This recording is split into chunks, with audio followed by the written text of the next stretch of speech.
Hey guys, it's Brown Brev here, and I'm just doing a new kind of YouTube video here. And here I've got a 2003 Saab 93 convertible.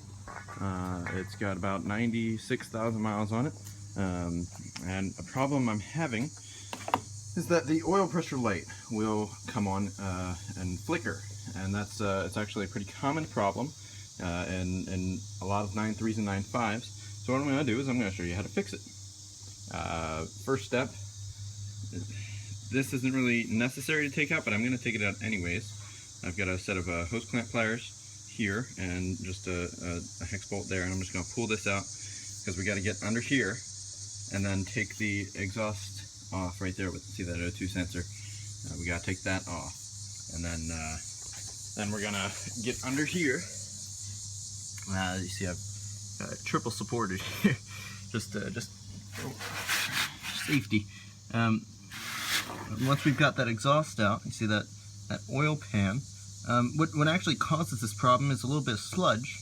It gets up in there and clogs things up, clogs the pickup line and whatnot. So what we gotta do is, you see that right there, about middle screen. That is the subframe. And we have to loosen that. We don't have to take it off, but we do have to loosen it to get that oil pan out after we've taken the exhaust off. So I'm gonna go ahead and take the exhaust off, and I'll show you how to do that. So here I've got my hose clamp pliers. This tool is really necessary when working with a lot of the radiator hoses and such, because of these clamps. They're super tough, so you can't just squeeze it with your hand. And getting on them with pliers is always a pain in the butt, especially back in there where the heater hoses are and everything else, and it's just not a good time. So I suggest getting one of these, even if it's not for this project. It could be for a future one. But how this works is you just squeeze a handle, it pulls a cable, and it squeezes that right there, and then it locks it. You can move it over, press this red button, let it out, and then move to the next one. Awesome tool. I suggest you get it. It's about 30 bucks at AutoZone or Advanced Auto. So, you know, take my advice on that. So after you've gotten this off, and this tube, that was a 10mm screw, or a hex head rather. You're gonna take off this heat shield. It's held on by two clips up at the top. They should just pull off. And then this is a 13mm hex nut. So I'm going to just take that off. Heads up, you're going to need some pretty big extensions if you're doing this by hand. And this is pretty tight, so I'm going to put the camera down and then I'll show you after. Okay, got that off, and just a reminder, make sure that you have had this parked for a good amount of time. I've had it parked probably for about 5 or 6 hours, and that nut I just pulled off was actually still hot, so I'm going to be working around a hot muffler. So I'll put gloves on here in a minute. But now that you got that off, you're just gonna wiggle it out. It's got a little bit of a clearance problem, but it should, there we go, should wiggle out with enough effort. And there's your exhaust manifold. And then over here, center screen, you're gonna take these off, and that will drop your muffler. Now I'm also going to take a look under the car and check out where I need to take off there, because I'm pretty sure this is all one piece. You're also going to want to take that O2 sensor out. If there's an electrical connector somewhere, that'd be easier than unscrewing it, because those things tend to be really tight on. So I'm going to look around for an electrical connector before I go taking that apart, but I'll get back to you if I find anything. Alright, so I was able to spot the electrical connectors. They're up there, so I'm going to take those off and drop that out. We're going to have to take off both of the O2 sensors, so might as well do that now. Okay, so I have actually, I took the connectors off. Let me try to focus that. There we are. So to take those connectors off, you just slide those red things out until it clicks, and then the bottom should just come right out. If it doesn't come right out, pull it a little bit further, Don't force it though, they're pretty sensitive. And then there's, let's see if I can maybe zoom in on that piece right there. Center screen is, quality's awful. But that's a little clip that holds it into that little housing there, that little plate. So you want to undo that and pull it out. Take two. I pulled out these O2 sensor cables. I just had to pull them a little bit. This one was a little tricky because it was wrapped up in there. I just had to feed it back and under and then through. But it was no big deal. If you think about it long enough, it'll come to you. And now the task is getting under the car and seeing what we can undo from there. So I'll do that now. So here I am under the car. I'm looking at towards the front right now. I've got catalytic converter mid-screen, and then the resonator right there. And it looks like right here there's a little slip-in connection. I think that's going to be our detach point, but effectively there's no connector there, so we should just be able to drop it out from the front and wiggle it out if we have to. We might not even have to take it completely out. So just watch through and so first things first, kind of self-explanatory. You just take these nuts off. I think there's a third one on the other side. So just do that. This is a size 13 socket, and just a short extension there, and that should work well for you. Okay, so I'm looking at the muffler exhaust manifold. It's hard to see right up my. Okay. Across the march. Okay. So there it is from the underside. This is the kind of wrench you need. You need either a box end or a closed end wrench because the socket will not fit there. I had some problem up at the top because it was low clearance, but so this is what you'll need here. Now if you notice over here there's a little mounting bracket. We're gonna have to take that off to get the muffler out. You see here's the oil pan right here. And we're gonna have to, so I'm thinking that nut right there will serve us well, or that, I guess that's a bolt really. So I'm going to take that off, and hopefully after I take the remainder of this one off here, and hopefully that'll just come out. You know, maybe I shouldn't don't take that one off, because that one is also supporting this other bracket which goes to the turbo, and I don't want to mess with the turbo a whole lot. So I'm going to take off these two, even though it's the harder way to go about it. I think it'll be the safer way. I don't want to mess with anything. You know what I'm saying. So I'm going to take this off here, take this last nut out here, and I'll catch back up with you. Okay, so now I've got it out. Those came out surprisingly easy, so it's no big deal. We're going to pull that O2 sensor cable down, and there should be another one that you have to pull down, but first we're going to look at this holder right here. We got to undo that, so that and then on the other side as well, we have to undo both of those, so that when we pull this out it actually does fall instead of hanging up on those rubber hangers. So we'll do that and I'll get back.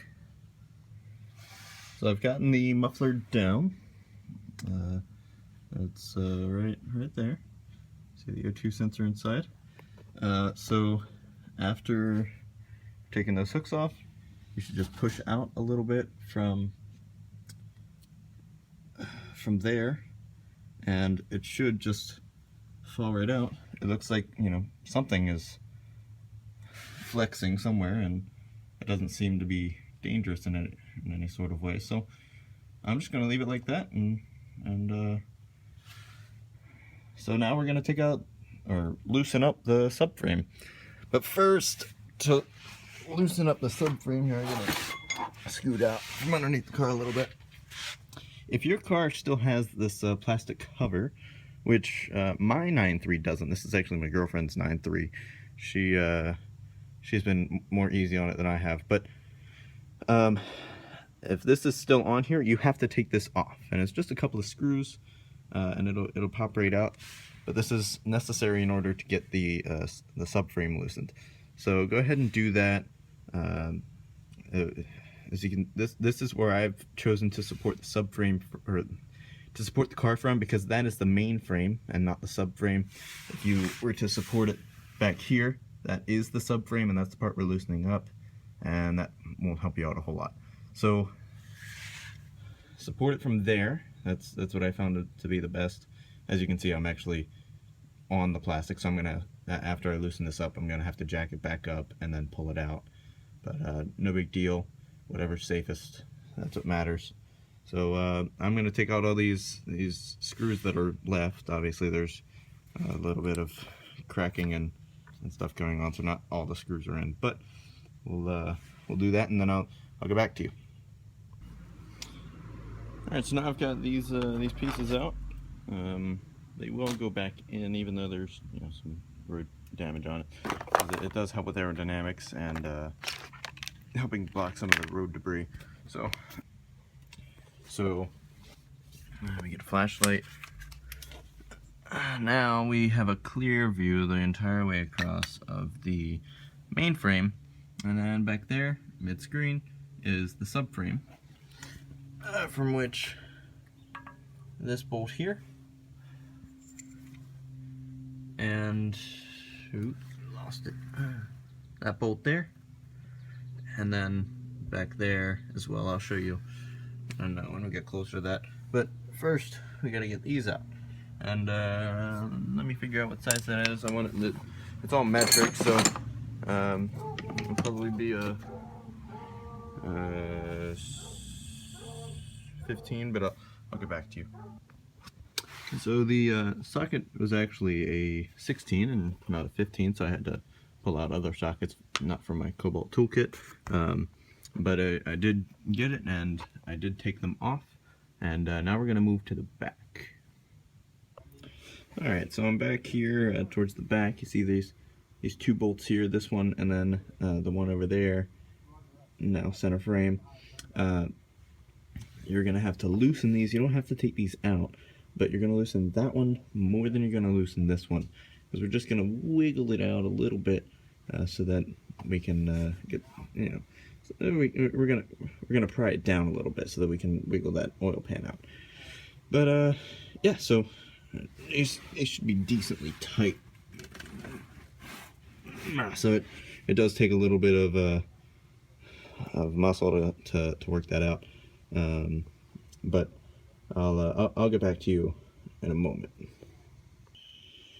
Hey YouTubers, so with the quick trip to the store, I got a couple new sockets. Apparently I didn't have anything in an 18, which is what that one is over there. Yeah, so I had to get an 18, and then even my my impact was unable to get that. So I, resorted to the biggest wrench I've got, which just happens to be a torque wrench, but whatever. Leverage. So that worked. I just broke it free. I'm gonna loosen it up a little bit more with the impact, and yeah. So alright, so now that we have this loosened up, it gives a little bit extra clearance there for the oil pan, which is going to be necessary for dropping it out, because you got to think about the internal components that are also there. So now we're going to start, well, I forgot. Now we have to drain the oil, and the oil I have in here is actually less than 200 miles old. So I'm actually going to keep this oil, and I'll put it in a clean container and strain it when I put it back in, just, for bigger particles and such. So I'm going to do that now, but after I do that, I'm not going to make a video in between there unless I encounter any problems, which I shouldn't. I am going to I'm going to start taking off these bolts here, and those are a size 13, I believe. Hold on one second. Yep, 13, and I got a 1/2-inch impact drive, so that I can use my impact, which is the green thing over there, to make this job a whole lot easier. You're gonna need to, well, I guess I need to look in the Haynes manual and see what these should be torqued back to when putting back on, but I'm gonna make more videos between that. So hang in there, and I'm gonna do that. Next time you should see me, I should have this dropped and everything else. So alrighty. Alright guys, I'm back here at the Saab. It's getting kind of late now. I spent the last couple of hours trying to figure out how to lower the subframe so I could get this thing out. That's a socket there that I used as a spacer. But basically I did get it out. It's there. I haven't looked at it at all, so I'm going to do that with you. But essentially, it is absolutely necessary to take out both of the front subframe bolts, and then it's necessary to loosen all of the other 4. I didn't realize this, and I thought it was I thought, you know, maybe I could just do one side. Well, that is not the case. So undo all 4 because they are connected. I did not realize that. It's my first time doing this, so please don't criticize me on that. But so that's that. Now I'm going to look at a sump. I haven't done that yet, and I'm going to I don't even know how to go about this. And there's this little tube right here that also has to be taken off in order to pull the pan out. But I'm looking at this, and I see a lot of dirtiness. Let's see. I've got these look like Torx screws. So I'm going to take these Torx screws off, and then I'll be right back. All right. So I just took those Torx screws out, and now I'm going to take this up. All right. Now that's whatever didn't drain out when I drained the oil out. So I'm just gonna set this over here in my oil pan. See, I used a t-shirt to strain it. It's a pretty good strain. It takes, you know, a good 2 or 3 minutes for it to strain that bit in the funnel. But all right, so now there's 2 more Torx bits there. Oh man, I see lots of crap all up in here. Okay. Alright. I'm going to take these Torx out, and I'll be right back. Okay, back again. And now we're just going to pull this out ever so gently. So we're back, and now we're going to pull this out ever so gently.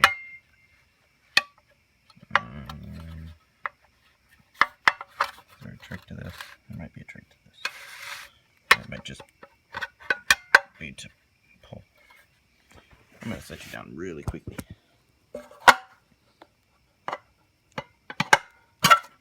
There we are. Okay.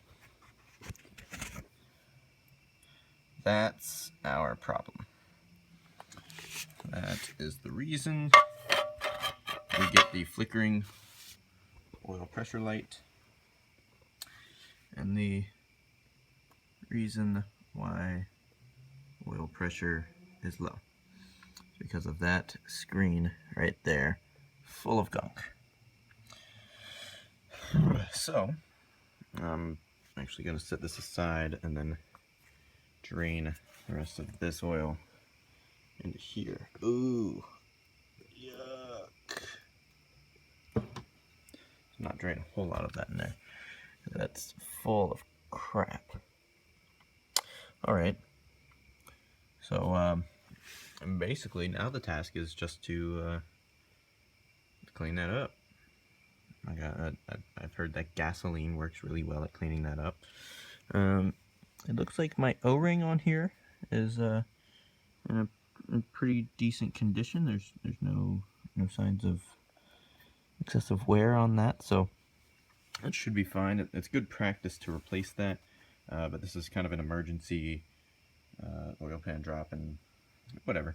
So I didn't have time to order any parts, but I do have the RTV silicone, which is necessary. That's as provided by Saab. And you also want, when you're cleaning this, you want to take all of the old silicone off, because anything that's left has a chance of, especially on the inside here, has a chance of falling in, and that will do the exact same thing that this has done. And you want to be very careful not to do this again. So I'm going to take some pictures, and I'm going to clean this up. I'll be back tomorrow with this, and I'll continue. It should be daylight. Alright. Hey guys, looking back at this Saab. It's the next day. Worked on approximately 6 hours yesterday. This is the RTV silicone that I wound up using, the Ultra Copper by Permatex. It's, you know, high temp. I work on small engines here, and it you know, seemed to work very well before. So I use this to clean out the oil pan before I rinsed it and let it dry overnight. And then, yeah, I put this around the edges, and now I'm just looking here. I'm looking for the torque rating, 20 Newton meters, which is 15 foot-pounds. So you want to do this in a crisscross pattern where, you know, you have, I'll try to draw it out, you have the oil pan. You want to do one here, one here, one here, one here. That's just to reduce stress on the oil pan for any imperfections that the engine block might have.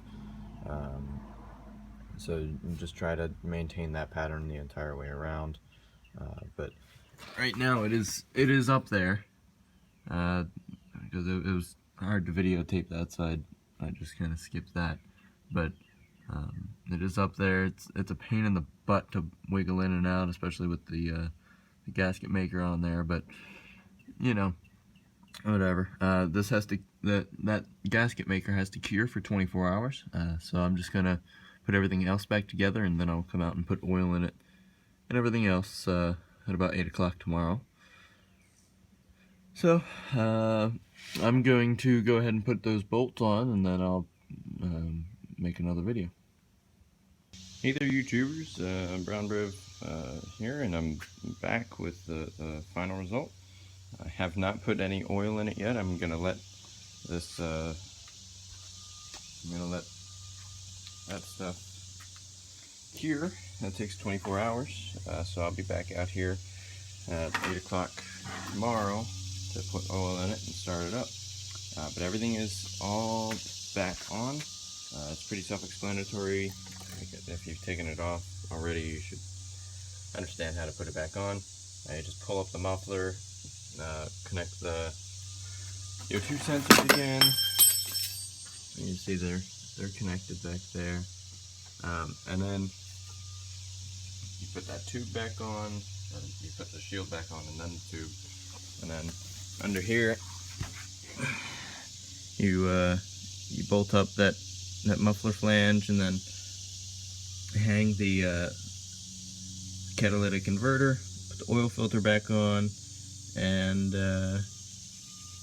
this is all after you've bolted the subframe back up, of course. And then, yeah, that's pretty much it. You just throw the plastic on over here, and it's ready to roll.